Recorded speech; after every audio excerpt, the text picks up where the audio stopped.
ជំរាបសួរបងប្អូននេះគឺជាវីដេអូធ្វើដំណើរជុំវិញស្រុកគិរីវង្សដែលខ្ញុំធ្វើដំណើរឆ្លងកាត់ពីភូមិមួយទៅកាន់ភូមិមួយទូទាំងស្រុកគិរីវង្សនៅក្នុងថ្ងៃចូលឆ្នាំខ្មែរដើម្បីមើលពីទស្សនវិជ្ជារបស់បងប្អូននៅក្នុងស្រុកគិរីវង្សតើគាត់លេងកម្សាន្តអ្វីខ្លះនៅក្នុងថ្ងៃចូលឆ្នាំខ្មែរយើងចាប់ផ្ដើមធ្វើដំណើរចេញពីភូមិក្រាំងត្រមូងនៃឃុំតអូឥឡូវយើងបានមកដល់វត្តសំរិទ្ធិវង្សឬហៅថាវត្តក្រាំងត្រមូងដែលមានសភាពស្ងប់ស្ងាត់ពុំមានមនុស្សមកលេងកម្សាន្តនោះទេដោយសារតែមនុស្សម្នានៅក្នុងស្រុកគិរីវង្សគឺបានប្រមូលផ្ដុំគ្នាទៅកាន់វត្តគិរីវង្សអស់ទៅហើយបន្តិចទៀតយើងនឹងឃើញទស្សនវិជ្ជានៅក្នុងវត្តគិរីវង្សឥឡូវនេះយើងបន្តដំណើរចូលមកដល់ភូមិត្រពាំងពីដោនៃឃុំព្រៃរំដេង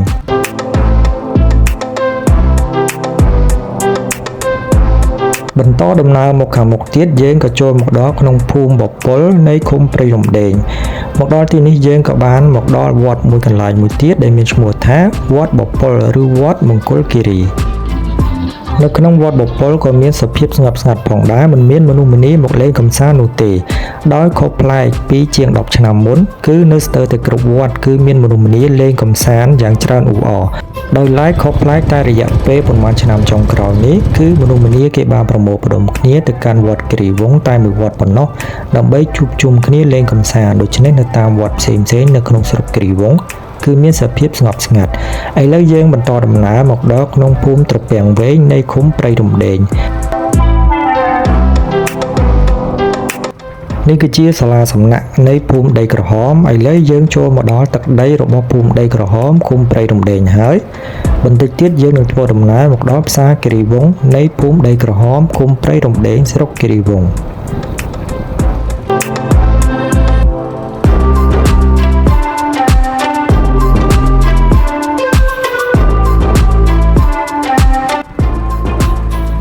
នេះគឺជាទស្សនវិជ្ជានៃផ្សារគិរីវង្សនៃភូមិដីក្រហមឃុំព្រៃរំដេងស្រុកគិរីវង្ស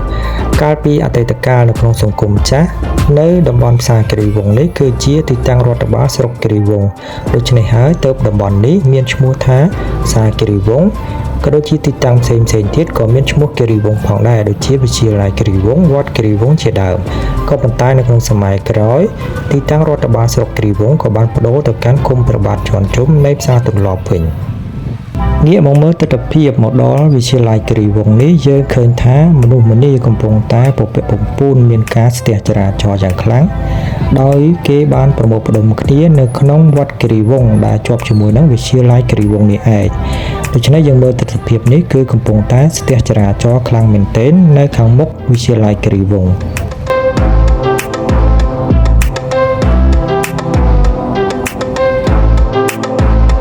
ចំណែកឯនេះគឺជាទស្សនវិជ្ជានៅក្នុងវត្តគិរីវង្សដែលខ្ញុំថតពីទិសខាងត្បូងដោយសារតែខ្លោងទ្វារខាងមុខគឺកកស្ទះមិនអាចចូលបាននោះទេដូច្នេះហើយខ្ញុំបានធ្វើដំណើរមកកាន់ខ្លោងទ្វារភាគខាងត្បូងយើងឃើញថាមនុស្សម្នាទូទាំងស្រុកទាំងមូលគឺបានមកប្រមូលផ្ដុំគ្នានៅក្នុងវត្តគិរីវង្សនេះឯង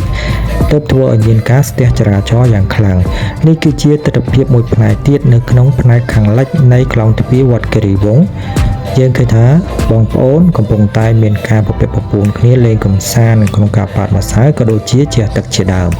បន្តិចទៀតយើងនឹងចេញដំណើរចេញពីវត្តគិរីវង្សនេះធ្វើដំណើរទៅកាន់ភូមិផ្សេងទៀតឥឡូវនេះយើងបានមកដល់ភូមិបួហើយគឺស្ថិតនៅក្នុងឃុំព្រៃរំដេងស្រុកគិរីវង្សទស្សនវិជ្ជានៅក្នុងភូមិបួគឺបងប្អូនក៏មានការលេងកម្សាន្តនៅតាមដងផ្លូវផងដែរ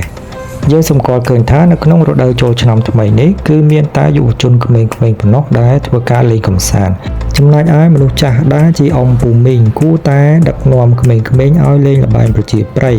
ដោយសារតែមនុស្សចាស់មិនបាននាំក្មេងលេងល្បែងប្រជាប្រិយដើម្បីរក្សាវប្បធម៌នេះហើយពួកគេនាំគ្នាលេងតែល្បែងប៉ាតម្សៅនិងជះទឹកប៉ុណ្ណោះក៏ប៉ុន្តែទស្សនវិជ្ជាម្យ៉ាងទៀតដោយសារតែពេលថ្ងៃពួកគេនាំគ្នាលេងល្បែងជះទឹកនិងប៉ាតម្សៅក៏ប៉ុន្តែនៅតាមវត្តអារាមមួយចំនួននៅពេលយប់ក៏មានការលេងល្បែងប្រជាប្រិយផងដែរឥឡូវយើងងាកមកមើលទស្សនវិជ្ជានៃវត្តបួឬក៏វត្តគិរីគង្គាគឺមានសភាពស្ងប់ស្ងាត់ផងដែរចុះមកខាងក្រោមវត្តបួយើងធ្វើដំណើរបន្តទៀតទៅកាន់វត្តអង្គរុនតើមានសភាពអ៊ូអរដែរឬទេ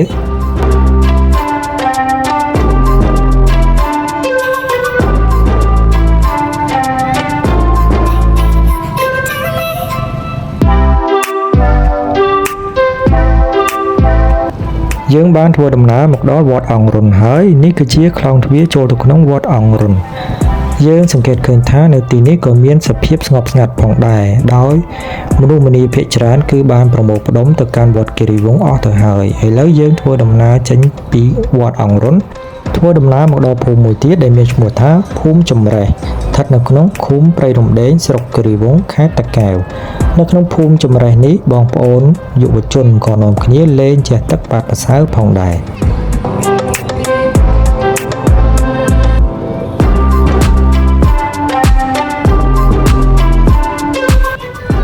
ចេញពីភូមិចំរេះយើងបន្តដំណើរមកដល់ភូមិត្រពាំងជ័យនៃឃុំព្រៃរំដេងស្រុកគិរីវង្សបន្តិចទៀតយើងនឹងធ្វើដំណើរទៅដល់វត្តមួយទៀតដែលមានឈ្មោះថាវត្តព្រៃរំដេងដែលស្ថិតនៅក្នុងភូមិព្រៃរំដេងឃុំព្រៃរំដេងស្រុកគិរីវង្សខេត្តតាកែវឥឡូវយើងក៏លេចមកមើលទិដ្ឋភាពនៅតាមដងផ្លូវគឺយុវជនខ្មែរយើងកំពុងតែនាំគ្នាលេងកម្សាន្តនៅតាមដងផ្លូវឥឡូវនេះយើងបានធ្វើដំណើរមកដល់វត្តព្រៃរំដេងហើយទិដ្ឋភាពនៅក្នុងវត្តព្រៃរំដេងក៏មានសភាពស្ងប់ស្ងាត់ផងដែរ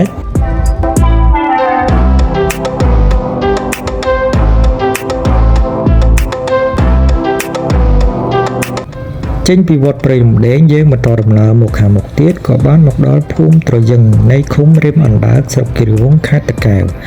នៅក្នុងឃុំរៀបអណ្ដើកនេះក៏បងប្អូននាំគ្នាលេងកម្សាន្តនៅតាមដងផ្លូវផងដែរ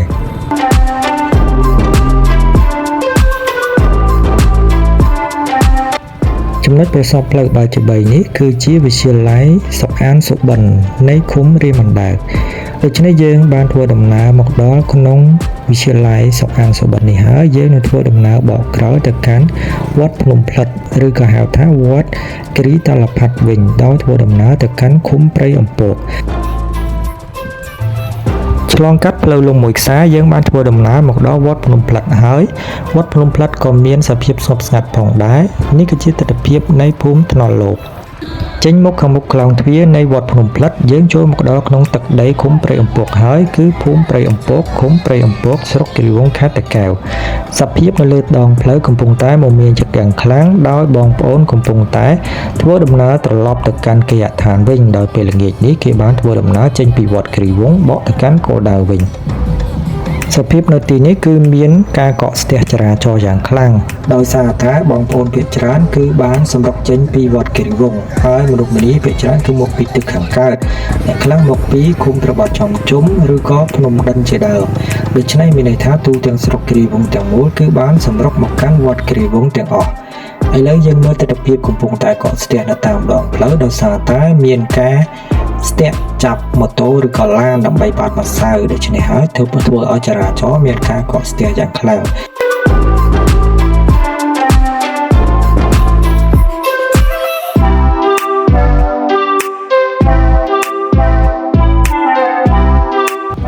នេះគឺជាទិដ្ឋភាពនៃការកកស្ទះចរាចរណ៍យ៉ាងវែងអន្លាយនៅក្នុងភូមិសុបិនឃុំព្រៃអំពកស្រុកគិរីវង្ស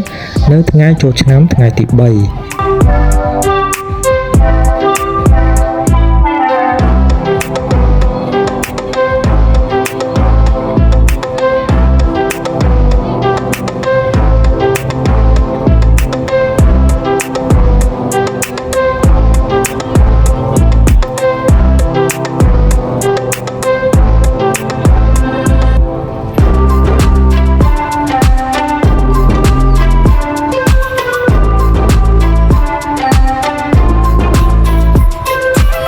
ចេញផុតពីភូមិសុបិនយើងបានបន្តដំណើរមកដល់ភូមិត្រពាំងព្រីងនេះគឺជាទិដ្ឋភាពនៃវត្តព្រះធាតុវត្តព្រះធាតុក៏មានសភាពស្ងប់ស្ងាត់ផងដែរបងប្អូននៃភូមិត្រពាំងព្រីងក៏មានការជះទឹកលេងកម្សាន្តផងដែរឥឡូវយើងបានបន្តដំណើរមកដល់ភូមិអំរែឃុំព្រៃអំពកអ្នកភូមិអំរែក៏មិនធម្មតាដែរគឺមានការចាប់ស្ទាក់ដើម្បីបាត់ម្សៅនិងជះទឹកយ៉ាងអ៊ូអរផងដែរ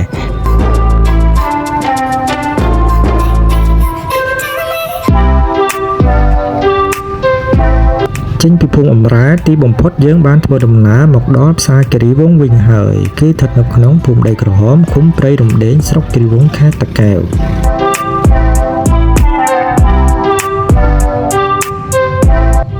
នេះគឺជាទស្សនវិជ្ជាចុងក្រោយនៃវីដេអូធ្វើដំណើរកម្សាន្តជុំវិញស្រុកគិរីវង្សដែលទស្សនវិជ្ជាចុងក្រោយនេះបញ្ចប់ដោយទស្សនវិជ្ជានៃផ្សារគិរីវង្ស